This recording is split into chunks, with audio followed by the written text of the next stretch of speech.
আজ আমি বানাবো হ্যাপি হ্যাপি বিস্কুট দিয়ে ছোট্ট সোনাদের জন্য কেক। চলো শুরু করি।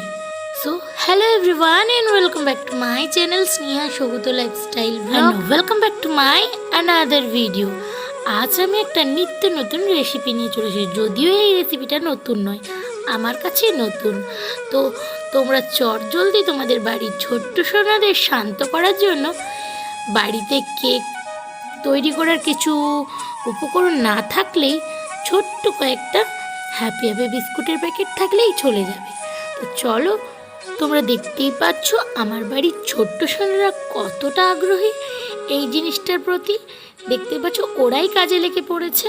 তো ওরা শুরু করে দিয়েছে হ্যাপি হ্যাপি বিস্কুটগুলোকে ভাঙা। তো প্যাকেট 4টে নিয়েছি আমি এই মুহূর্তে।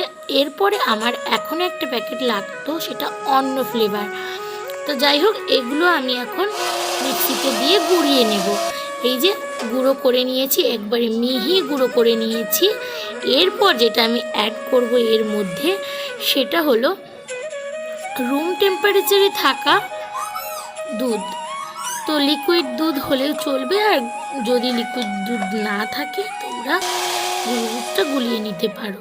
তো তারপর আবারও মিক্সিতে ব্লেন্ড করে নেব। তারপর এখানে আমি দিয়ে দেব বেকিং সোডা দিয়ে দিলাম, যেহেতু এক্ষুনি আমি কেকটা বানাবো সেই কারণে এই মুহূর্তেই দিয়ে দিলাম।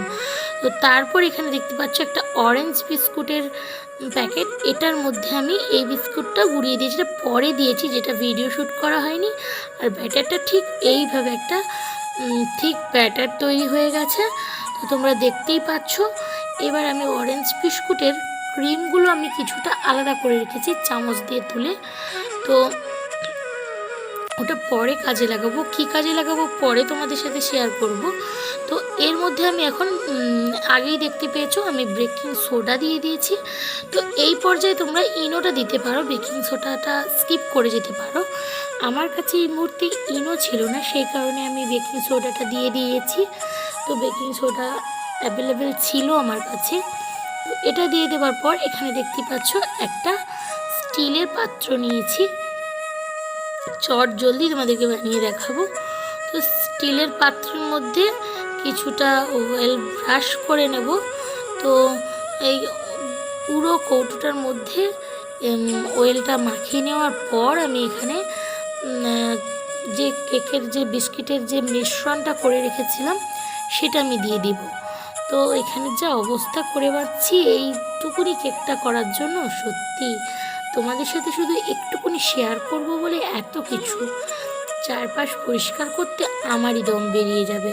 তো যাই হোক, এটা এর মধ্যে ভালো করে একটু কৌটোটা ঠুকে ঠুকে নেব, দিয়ে প্লেন করে নেব। দেখতেই পাচ্ছ তেলটা মাখানোর কারণ হচ্ছে কৌটোতে লেগে যাতে না যায়, তার কারণে আমি তেলটা ব্রাশ করে নিয়েছি।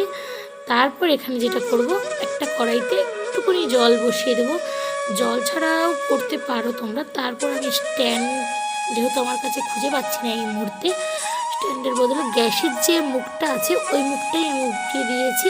এর মধ্যে আমি কৌটোটা বসিয়ে দিচ্ছি। তারপর আমি এটাকে ঢাকা দিয়ে দেবো, ঢাকা চাপা দিয়ে দেবো। তোমরা যে যে পর্যায়ে করতে পারো, আমি এইভাবে ইজি মনে হয় সেই কারণে একটু খুলে দেখতেও পারবো। তো এইভাবে চাপা দিয়ে দেবো। একটু আমার বাষ্পটা কিন্তু বেরোয়নি। এই যে আমার কেকটা হয়ে গেছে, তোমরা দেখতে পাচ্ছ।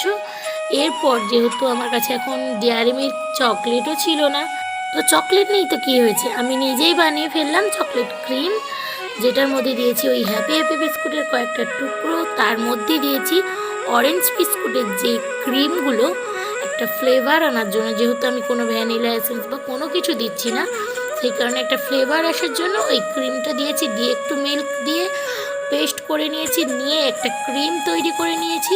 তো তোমরা দেখতেই পাচ্ছ আমার এই ছিল আমার চট জলদি হ্যাপি হ্যাপি বিস্কুট দিয়ে ছোট্ট সোনাদের